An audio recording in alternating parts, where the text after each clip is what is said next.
Hello दोस्तों, कैसे हैं आप लोग। दोस्तों, क्या आपको भी आसमान में तारे देखना पसंद है? तो चलो बात करते हैं इस विषय पर। देखा होगा, जब हम लोग आसमान में तारों को देखते हैं तो हमारे मन को रिलैक्स फील होता है, अच्छा लगता है या कुछ आश्चर्यजनक लगता है।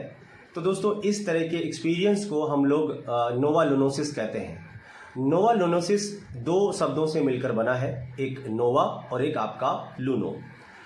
यहाँ नोवा एक तारे का नाम है जो समय के अनुसार अपनी चमक बरकरार रखता है, और जो लूनो है वो मून का एडजेक्टिव होता है, जैसे कि मून का एडजेक्टिव लूनर। और SIS एक सफिक्स है जो नाउन को दर्शाता है। तो दोस्तों, जानकारी कैसे लगी कमेंट करके बताएं, वीडियो को लाइक करें, और आप जिस भी सोर्स से हमको देखते हैं जैसे कि यूट्यूब या फेसबुक, तो फॉलो करें। वीडियो देखने के लिए बहुत बहुत धन्यवाद।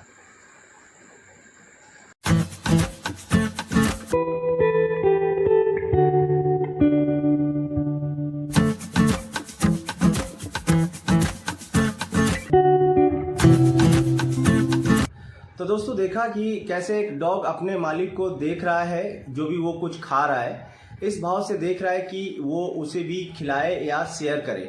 तो दोस्तों, इस कंडीशन को इंग्लिश में ग्रोक कहते हैं। ग्रोक के दो स्पेलिंग होते हैं, एक GROKE या GROAK। ये एक तरह का वर्ब है और इसका प्रोनाउंसिएशन ग्रोहक होता है, और ये एक पुराना स्कॉटिश टर्म है, मतलब स्कॉटलैंड से इस शब्द की उत्पत्ति हुई। तो दोस्तों, जानकारी कैसी लगी कमेंट करके बताएं, वीडियो को लाइक करें। Thank you for watching it. तुम्हारी यही प्रॉब्लम है आदि, बिना सोचे समझे कुछ भी बोल देते हो। आई हेट यू आदित्य, तुम मेरी जिंदगी की सबसे बड़ी मिस्टेक हो। मैंने एक बात गलत बोली तो तुम्हें इतना गुस्सा आ गया। ये कोई ईगो नहीं है वर्षा, प्यार है। पर ये तुम्हें अभी समझ में नहीं आएगा। I don't care. देखा, लापरवाही का नतीजा। दोस्तों, जब कोई व्यक्ति किसी गलत इंसान से प्यार कर लेता है, उसे ऐसा लगता है कि सामने वाला व्यक्ति मेरे लिए अनसुटेबल है, अनफिट है। ऐसे सिचुएशन को एनॉक्सीफिलिया कहते हैं। क्या सोच रहे हैं कमेंट करके बताएं, वीडियो कैसा लगा। वीडियो को लाइक करें। Thank you for watching it. Hello दोस्तों, कैसे हैं आप लोग। दोस्तों, आज हम लोग एक बहुत ही अहम मुद्दे पर बात करेंगे। जैसे देखा होगा, दो लोगों के बीच में जब काफ़ी लंबे समय से बात नहीं होती है और फ्रेंडशिप या किसी भी तरह का रिलेशनशिप धीरे धीरे ख़त्म हो जाता है, क्योंकि दोनों में से कोई भी व्यक्ति पहले बात नहीं करता, जैसे कि कॉल या मैसेज के रूप में। अब ये इसका प्रॉब्लम ईगो भी हो सकता है या अनअवेलेबिलिटी भी हो सकता है। तो दोस्तों, इस तरह की सिचुएशन को हम लोग इंग्लिश में अबू डिके कहते हैं। अबू डिके एक तरह का नाउन है। तो दोस्तों, अब मैं अपना पर्सनल ओपिनियन बताता हूँ।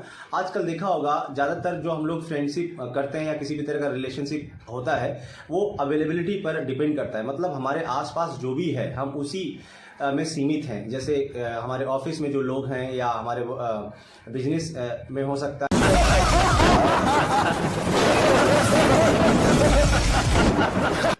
तो दोस्तों, इस इंसिडेंट के बारे में आप सभी को पता है। इसको महाभारत में द्रौपदी का चीरहरण कहा गया। दोस्तों, इस तरह के इंसिडेंट को, जैसे कि चीरहरण, इसको इंग्लिश में डिसरॉबिंग कहते हैं। डिसरॉबिंग शब्द डिसरॉब का ING फॉर्म है।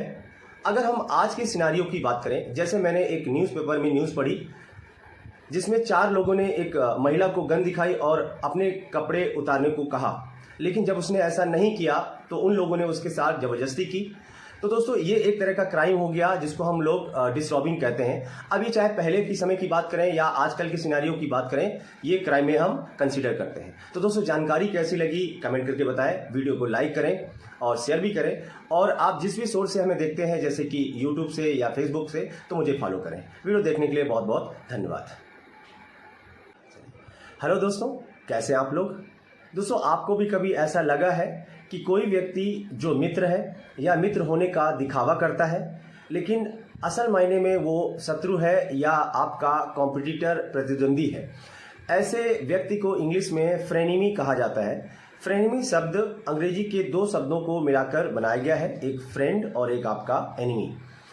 ग्रामर में एक मेथड होता है ब्लेंडिंग, जिसके माध्यम से कोई भी 2 शब्द को मिलाकर एक तीसरा शब्द बनाया जाता है। आमतौर पर 2 शब्दों के प्रीफिक्स या पहले शब्द का प्रीफिक्स और बाद वाले शब्द का सफिक्स जो ले लिया जाता है और एक तीसरा शब्द बनाया जाता है। तो दोस्तों, जानकारी कैसी लगी कमेंट करके बताएं, वीडियो को लाइक करें, शेयर करें। वीडियो देखने के लिए बहुत बहुत धन्यवाद। हेलो दोस्तों, कैसे हैं आप लोग। दोस्तों, इस वीडियो में आज हम लोग बात करेंगे 3 ऐसे शब्दों के बारे में जो नज़र से संबंधित है। दोस्तों, पहला शब्द है हमारा आइसम। आइसम का मतलब होता है कुछ भी देखने लायक, जैसे कोई चीज़ हो सकती है, कोई व्यक्ति हो सकता है। हम एग्जाम्पल के तौर पर लेते हैं, जैसे आसमान में रेनबो हो और घर बहुत साफ सुथरा है, चीज़ें अपनी जगह पर व्यवस्थित हैं, कोई समारोह हो सकता है, इस तरह की चीज़ें। अब हम बात करते हैं इसके विपरीत शब्द के बारे में। एक ऐसी चीज़ जो देखने लायक नहीं है, कोई व्यक्ति भी हो सकता है, जैसे मान लीजिए गंदगी फैली पड़ी हुई, चीज़ें इधर उधर बिखरी पड़ी हुई हैं, जिनसे आप उनको देख के इरिटेट हो जाते हैं। ऐसी चीज़ों को हम लोग आइसोर बोलते हैं या इस कंडीशन को आइसोर बोलते हैं। और अब हम बात करेंगे तीसरे शब्द के बारे में। जैसे देखा होगा, नज़र लगना कह सकते हैं, या किसी व्यक्ति की नज़र बुरी होती है। आमतौर पर बच्चों को नज़र लग जाती है, तो बुरी नज़र को हम लोग इंग्लिश में इविल आई कहते हैं। इसी वजह से आमतौर पर लोग इससे बचने के लिए जैसे ताबीज पहनते हैं या काला धागा पहनते हैं या कुछ भी ऐसा सब्सटेंस जो उससे बचाया जा सके। तो दोस्तों, जानकारी कैसी लगी कमेंट करके बताएं, वीडियो को लाइक करें और शेयर भी कर दें। वीडियो देखने के लिए बहुत बहुत धन्यवाद। नमस्कार दोस्तों, कैसे हैं आप लोग। दोस्तों, इस वीडियो में आज हम लोग बात करेंगे एक डिवाइस के बारे में। देखा होगा, जब हम लोगों को शूज़, सैंडल या स्लीपर खरीदने होते हैं तो हम लोग शॉप पर जाते हैं और शॉपकीपर को अपना एक निश्चित साइज़, जो भी हमारे शूज़ का साइज़ होता है या कह सकते हैं पैर का साइज़ है, वो उसे बताते हैं और वो हमें शूज़ दे देता है। लेकिन क्या आपको पता है कि शूज़ के साइज़ को या कह सकते हैं कि किसी व्यक्ति के पैर के साइज़ को कैसे नापा जाता है। तो दोस्तों, इसको नापने के लिए एक डिवाइस का इस्तेमाल करते हैं जिसको हम लोग ब्रेनॉक डिवाइस कहते हैं। और ब्रेनॉक डिवाइस का आविष्कार चार्ल्स ब्रेनॉक ने किया था, इसी वजह से इसका नाम ब्रेनॉक पड़ा। 1925 में इसका पहला प्रोटोटाइप कह सकते हैं या मान लीजिए पेटेंट आया था, लेकिन इसका इम्प्रूव्ड वर्जन 1927 में आया। तो दोस्तों, जानकारी कैसी लगी कमेंट करके बताएं, वीडियो को लाइक करें और शेयर भी कर दें। वीडियो देखने के लिए बहुत बहुत धन्यवाद। नमस्कार दोस्तों, कैसे हैं आप लोग। दोस्तों, आज हम लोग इस वीडियो में बात करेंगे एक हैबिट के बारे में, एक ऐसी हैबिट जो मोबाइल फ़ोन से संबंधित है। देखा होगा, जब कोई भी व्यक्ति मोबाइल फ़ोन के इस्तेमाल में इतना ज़्यादा व्यस्त हो जाता है कि वो आसपास बैठे लोगों को, फैमिली के लोग हो सकते हैं, फ्रेंड्स हो सकते हैं, उनको इग्नोर करने लगता है। तो ऐसी आदत या इस तरह के बिहेवियर को हम लोग इंग्लिश में फबिंग कहते हैं। फबिंग शब्द अंग्रेजी के 2 शब्दों से मिलकर बना है, एक फ़ोन और एक आपका स्नबिंग। फ़ोन का मतलब आप जानते हैं, स्नबिंग का मतलब होता है किसी को इग्नोर करना। इन दोनों शब्दों को ब्लेंडिंग के माध्यम से बनाया गया है। ब्लेंडिंग एक ग्रामर का तरीका है जिसमें 2 शब्दों को जोड़कर एक तीसरा शब्द बनाया जाता है। तो दोस्तों, जानकारी कैसी लगी कमेंट करके जरूर बताएं, वीडियो को लाइक करें। हेलो दोस्तों, कैसे हैं आप लोग। दोस्तों, इस वीडियो में हम लोग बात करेंगे, एक इंग्लिश का वर्ड है टॉरेंटिज्म। बहुत इंपॉर्टेंट वर्ड है। सामान्य भाषा में कहें तो टॉरेंटिज्म का मतलब होता है डांसिंग मैनिया। मतलब जब कोई व्यक्ति अपने आप को डांस करने से नहीं रोक पाता है, उसको जो मेनिया होता है उसको हम लोग टॉरेंटिज्म कहते हैं। अब हम बात करते हैं इसके कुछ इतिहास के बारे में। ऐसा माना जाता है कि टॉरेंटिज्म एक मनोवैज्ञानिक बीमारी है जिसमें कोई भी व्यक्ति अपने आप को डांस करने से नहीं रोक सकता। एक ऐसा इम्पल्सिव रिएक्शन होता है और ये 15वीं शताब्दी से लेके 17वीं शताब्दी तक दक्षिणी इटली में बहुत प्रचलित थी। और उन लोगों का ये मानना था कि ये जो बीमारी है, टॉरेंटुला नामक एक मकड़ी की प्रजाति होती थी, उसके काटने से ये बीमारी हुई, ऐसा उनका मानना है। तो दोस्तों, लेकिन आजकल इस वर्ड को इंग्लिश में बहुत ही ज़्यादा यूज़ किया जाता है, टॉरेंटिज्म, जिसका सामान्य मतलब होता है डांसिंग मैनिया, या कह सकते हैं एक ऐसा इम्पल्सिव रिएक्शन जिसमें कोई भी व्यक्ति अपने आप को डांस करने से नहीं रोक सकता या नहीं रोक पाता। तो दोस्तों, जानकारी कैसी लगी कमेंट करके ज़रूर बताएं और ये भी बताएं आप में से कितने सारे ऐसे लोग हैं जिनको टॉरेंटिज्म है, मतलब आप भी अपने आप को डांस करने से नहीं रोक पाते हैं। जय हिंद, जय भारत। हेलो दोस्तों, कैसे हो आप लोग। दोस्तों अक्सर देखा होगा जब कोई व्यक्ति किसी दूसरे व्यक्ति के विचारों को जानबूझकर बदलना चाहता है, उसके विचारों का दृष्टिकोण जानबूझकर बदल देता है, उस चीज़ को हम लोग ब्रेन वॉश कहते हैं।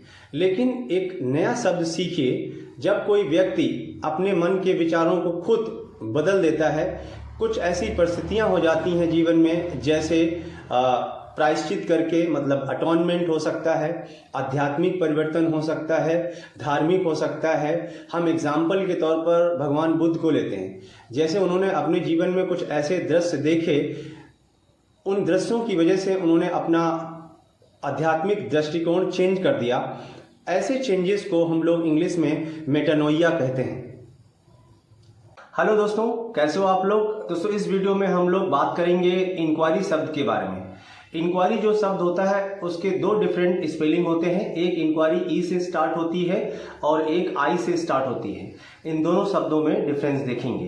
तो जो पहला शब्द है जो ई से स्टार्ट होता है, इस इंक्वायरी का मतलब होता है किसी इंफॉर्मेशन को प्राप्त करना, कोई इंफॉर्मेशन ढूंढना। जैसे एग्जाम्पल के तौर पर बताते हैं, जैसे कोई बच्चा एक कॉलेज जाता है, उस कॉलेज में कोई कोर्सेज के बारे में पता कर रहा है, उसकी फीस क्या है, उसका ड्यूरेशन क्या है, ये सारी। या जैसे कोई रेलवे स्टेशन जाता है, किसी खास पर्टिकुलर ट्रेन के बारे में पूछ रहा है कि ये ट्रेन किस टाइम पर आती है और किस प्लेटफॉर्म पर आएगी, ये इंक्वायरी ई वाली होती है।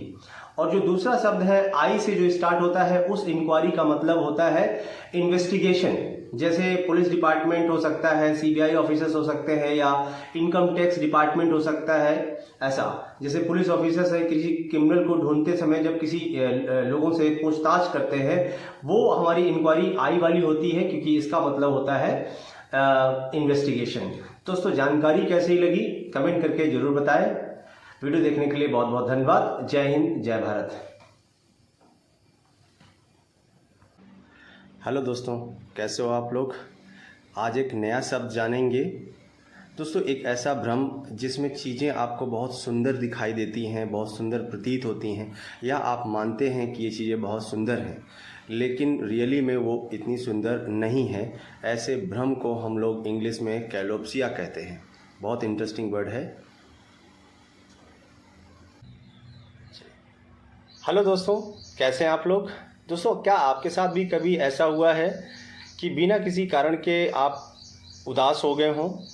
दोस्तों एक ऐसी कंडीशन जिसमें कारण कुछ भी नहीं होता है, फिर भी कोई व्यक्ति सैड है या दुखी है, इस तरह की कंडीशन को हम लोग इंग्लिश में लिपोफ्रेनिया कहते हैं। बहुत इंपॉर्टेंट वर्ड है। दोस्तों कैसी लगी जानकारी कमेंट करके ज़रूर बताएं। हेलो गाइज, जैसे हमारा कोई बहुत ही फेवरेट पर्सन होता है, बहुत ही प्यारा पर्सन होता है, उसके लिए हम लोग डियर शब्द का इस्तेमाल करते हैं। अगर वो छोटा है, उसकी उम्र कम है, बहुत ही प्यारा है, तो उसको हम डार्लिंग भी कह सकते हैं। जैसे कि आप खासकर फीमेल के लिए वर्ड यूज़ कर सकते हैं स्वीट हार्ट। आज हम तीनों शब्दों की जगह पर, जैसे डियर या डार्लिंग या स्वीट हार्ट, इन तीनों शब्दों की जगह पर आपको एक बहुत ही मॉडर्न शब्द बताने वाला हूँ। उसको इंग्लिश में पिग्सनी बोलते हैं। बहुत ही मॉडर्न शब्द है, आप यूज़ कर सकते हैं। हेलो दोस्तों, कैसे हो आप लोग। दोस्तों इस वीडियो में हम लोग डिस्कस करने वाले हैं दो बहुत ही इंपॉर्टेंट वर्ड्स जो किसी भी देश के पॉलिटिशियंस या राजनेताओं के लिए इस्तेमाल किए जाते हैं। तो चलो स्टार्ट करते हैं। दोस्तों कोई एक ऐसा पॉलिटिशियन जो चुनाव आने से पहले कुछ ऐसा एजेंडा बनाता है, उस एजेंडे में कुछ ऐसी बातें लिखता है जिससे वो भोली भाली जनता को कुल मिला के बेवकूफ़ बना सके, या कह सकते हैं उसको इमोशनली ब्लैकमेल कर सके। कि वो ये कहता है कि जब वो सत्ता में जीत कर आएगा तो इन सभी बातों पर वो ध्यान देगा और इनको पूरा करेगा, लेकिन वो उन बातों को सत्ता में आने के बाद पूरा नहीं करता। ऐसे पॉलिटिशियंस को हम इंग्लिश में डेमागॉग कहते हैं, जो कि बहुत इंपॉर्टेंट वर्ड है, किसी भी एग्जाम में पूछा गया है।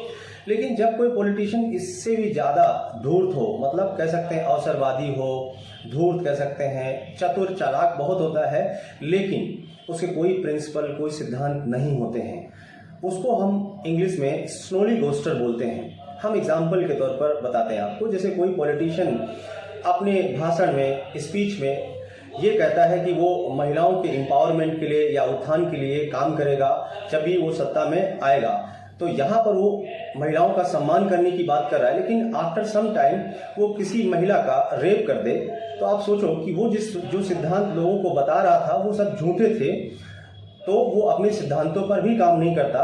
ऐसे पॉलिटिशियन को हम लोग स्लोली गोस्टर कहते हैं। और जो पहला शब्द बताया था कि जो अपने भोली भाली जनता को इमोशनली ब्लैकमेल करता है, उसको हम लोग डेमागॉग कहते हैं। तो दोस्तों, जानकारी कैसे लगी कमेंट करके जरूर बताएं, वीडियो को लाइक करें और शेयर भी करें।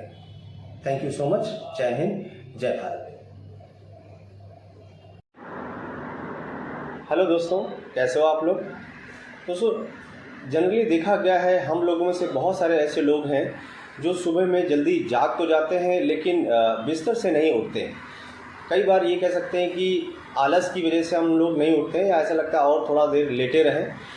ऐसी कंडीशंस को हम लोग इंग्लिश में डायसेनिया कहते हैं। काफ़ी अच्छा टर्म है, पूछा गया, इस वजह से हम इस चीज़ को डिस्कस कर रहे हैं।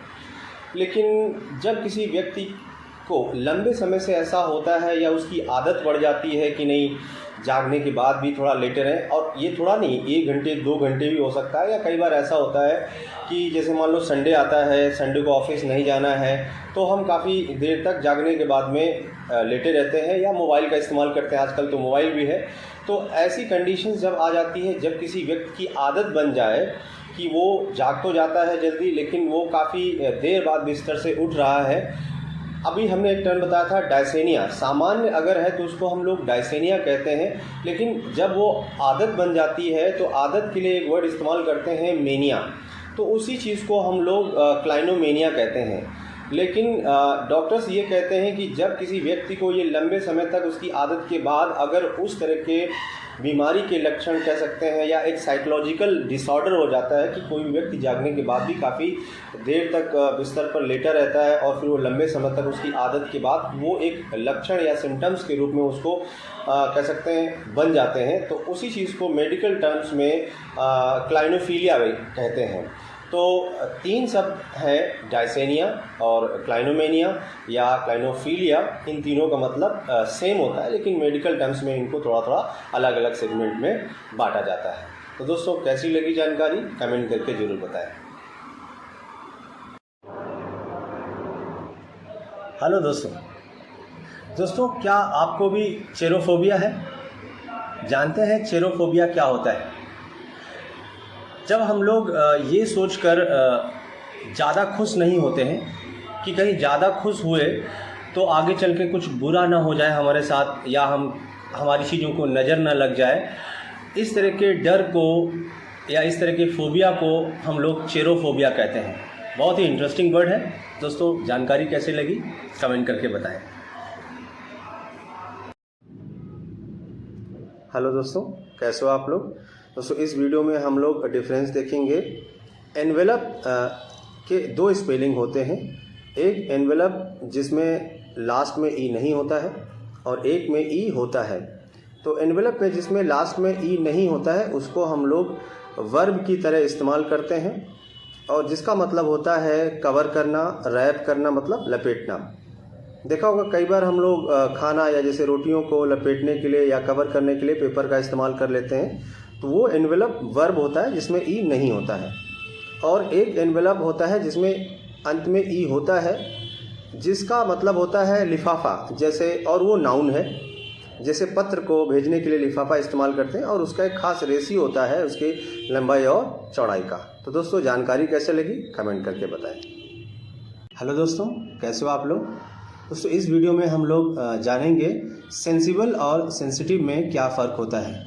तो दोस्तों, एक शब्द होता है सेंस, उसके 2 एडजेक्टिव होते हैं, एक सेंसिबल और एक सेंसिटिव। सेंसिबल का मतलब होता है समझदार। सिंपल सी बात है, जैसे जो कॉमन सेंस है, जैसे मान लीजिए आप अपने घर से बाहर जाना चाहते हैं और घर पर कोई नहीं है, तो आप घर को या दरवाजे को लॉक करेंगे। ये एक सेंसिबिलिटी का एग्जाम्पल है। जबकि सेंसिटिव जो वर्ड होता है उसका मतलब होता है संवेदनशील। जब कोई व्यक्ति बहुत जल्दी हर्ट हो जाता है या अपसेट हो जाता है, या कोई जगह जैसे मान लीजिए कहीं दंगा फसाद हो गया, तो वो सेंसिटिव जगह है, सेंसिटिव जोन है। तो दोस्तों, कैसी लगी जानकारी कमेंट करके बताएं। हेलो दोस्तों, कैसे हो आप लोग? दोस्तों इस वीडियो में हम लोग बात करेंगे ओल्डर और एल्डर में क्या फ़र्क होता है। तो दोस्तों सबसे पहले हम जानेंगे ओल्डर और एल्डर वर्ड होते क्या है। ये दोनों ही वर्ड ओल्ड के कंपैरेटिव डिग्री है, या ये कह सकते हैं कि ओल्ड के दो कंपैरेटिव डिग्री होते हैं, एक ओल्डर और एक एल्डर। अब इन दोनों वर्ड को आप चाहे स्पीकिंग में, रीडिंग में या ग्रामर के पॉइंट ऑफ व्यू से देखेंगे तो बहुत ही ज़्यादा इम्पोर्टेंट वर्ड है। हम इन दोनों वर्ड के बारे में डिस्कस करेंगे और इसमें हम लोग कम से कम तीन अंतर जानने की कोशिश करेंगे, जो कि बहुत इंपॉर्टेंट होता है। तो पहला अंतर जो है ओल्डर और एल्डर में ये होता है कि जो ओल्डर वर्ड है वो पर्सन, प्लेस और थिंग्स तीनों को क्वालिफाई करता है, जबकि एल्डर जो शब्द होता है वो सिर्फ और सिर्फ हम पर्सन के लिए यूज करते हैं, थिंग्स और प्लेसेस के लिए इसका इस्तेमाल नहीं किया जाता है। तो ये दोस्तों पहला अंतर हो गया। अब हम चलते हैं दूसरे अंतर पर। दूसरा अंतर हमारा रिलेटेड है कंजंक्शंस या प्रीपोजिशन कह सकते हैं। तो ओल्डर के साथ में देन का यूज किया जाता है, जबकि एल्डर के साथ में टू प्रीपोजिशन यूज किया जाता है। ये दूसरा अंतर हो गया हमारा। अब हम बढ़ते हैं तीसरे अंतर पर। तीसरा अंतर बहुत बेसिक, हम लोग जो पहले पढ़ा करते थे सामान्यतः, जैसे जब कोई व्यक्ति हमसे बड़ा है तो उसके लिए हम ओल्डर वर्ड यूज करते हैं। तो ओल्डर वर्ड हमारा इसलिए यूज किया जाता है, चाहे वो हमारी फैमिली का हो या हमारे आस पड़ोस में जो लोग हैं उनके लिए हम लोग इस्तेमाल करते हैं। मतलब हम नॉन ब्लड रिलेशन की बात करेंगे, जबकि एल्डर शब्द का यूज हम लोग अपनी जो हमारे जो सगे हैं, भाई या बहन जो हमसे बड़े हैं, उनके लिए हम लोग यूज करेंगे एल्डर शब्द। तो दोस्तों जानकारी कैसे लगी, वीडियो को लाइक करें, कमेंट करके बताएं और मेरे चैनल को सब्सक्राइब करें। तब तक के लिए जय हिंद, जय भारत। हेलो दोस्तों, कैसे हो आप लोग। दोस्तों आज हम लोग बात करेंगे टाइप्स ऑफ रेन के बारे में। जैसे जब बारिश होती है तो उसकी तीव्रता के अनुसार अंग्रेजी में कुछ अलग अलग नाम होते हैं। जैसे बारिश बहुत धीमी गति से अगर हो रही है तो उसको जैसे सामान्य भाषा में हम लोग बूंदाबांदी कहते हैं, तो उसको इंग्लिश में ड्रिजलिंग कहा जाता है। और अगर बारिश नॉर्मल रेन हो रही है तो उसको तो रेनिंग ही कहते हैं। और अगर बारिश बहुत हैवी हो रही है, हैवी रेन जिसको बोलते हैं, उसको इंग्लिश में पोरिंग कहा जाता है। और अगर रेन हैवी हो रही है लेकिन उसकी इंटेंसिटी बहुत ज़्यादा है तो उसको हम एक फ्रेजल वर्ब में लेसिंग डाउन कहते हैं। और अगर फ्रेजल वर्ब यूज़ नहीं करना है तो उसके लिए एक इडियोमेटिक एक्सप्रेशंस यूज़ कर सकते हैं, idioms. It is raining cats and dogs. तो दोस्तों कैसी लगी जानकारी, वीडियो को लाइक करिए और कमेंट करिए। हेलो दोस्तों, कैसे हो आप लोग। दोस्तों आज हम लोग जानेंगे मिस्टेक और एरर में क्या डिफरेंस होता है। देखिए, मिस्टेक एक तरह का डिसीजन है जो बाद में जाके आपका गलत हो गया। मतलब आपका जो आउटकम आया, जो आपका रिजल्ट आया, उससे आप सेटिस्फाइड नहीं हुए, तो यहाँ पर आपसे जो गलती हुई है उसको हम मिस्टेक कहते हैं। लेकिन एरर को अगर हम कंसीडर करेंगे तो एरर एक सेट ऑफ रूल्स होता है।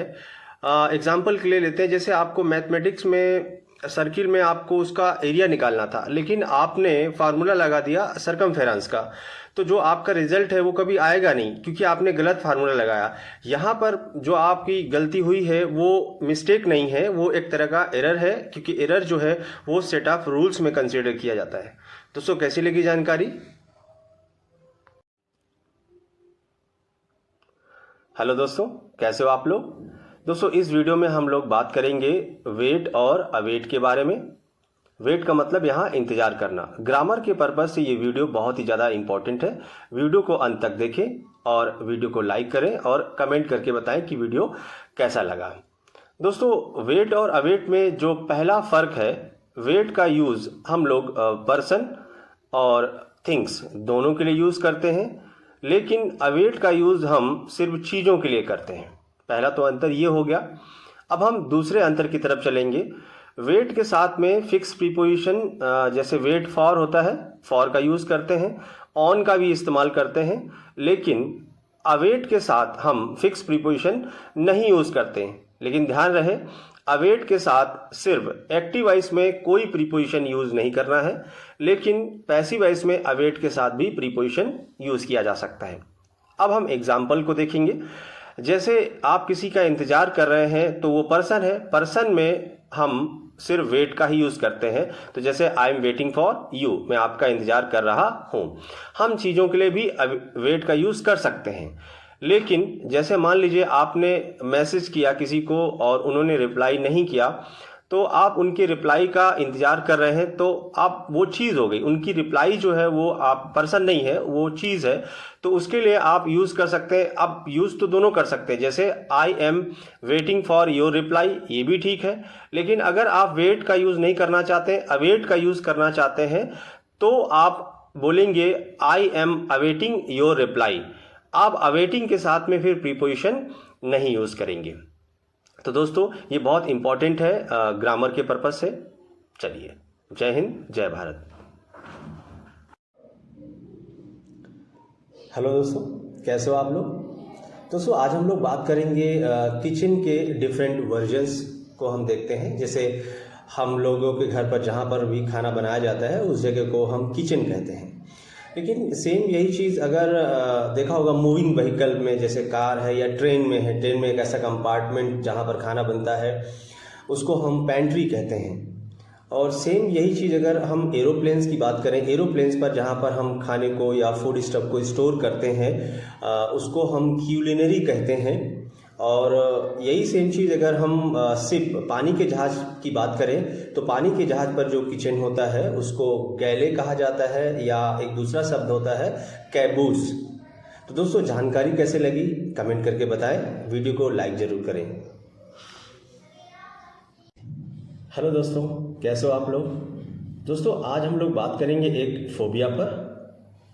अगर आप ये सोचकर बहुत ज़्यादा खुश नहीं होते हैं कि ज़्यादा खुश हुए तो आगे चलकर कहीं कुछ बुरा ना हो जाए, इस तरीके के फोबिया को इंग्लिश में चेरोफोबिया कहा जाता है।